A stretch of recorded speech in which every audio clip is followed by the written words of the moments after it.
একাকিত্ব। এই ব্যাপারটা আমার কাছে খুব একটা জটিল কিছু ছিল না।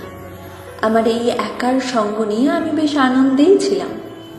হঠাৎ আমার সামনে একটা প্রশ্ন এসে আমাকে স্তব্ধ করে দিল। জীবনের শেষ মুহূর্ত দু রকমের হতে পারে। একটা, তুমি মরে যাচ্ছ কিন্তু তোমার পাশে কেউ নেই।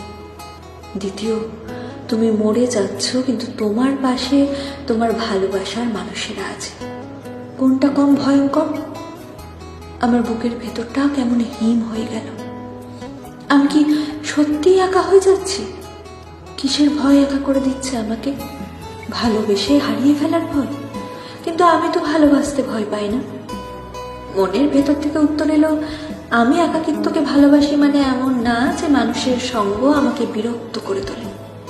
আসলে আমি নীরবতা ভালোবাসি, ঠান্ডা বাতাসে বুক ভরে শ্বাস নিতে ভালোবাসি, বৃষ্টির ফোঁটা গায়ে মাখতে ভালোবাসি, আমি নিজেকে ভীষণভাবে ভালোবাসি। এত ভেবে হবেটা কি? জীবন যেভাবে চলছে চলুক, ভালোবাসা আসলে আসুক, কেউ পাশে থাকলে থাকুক, না থাকলে না থাকুক।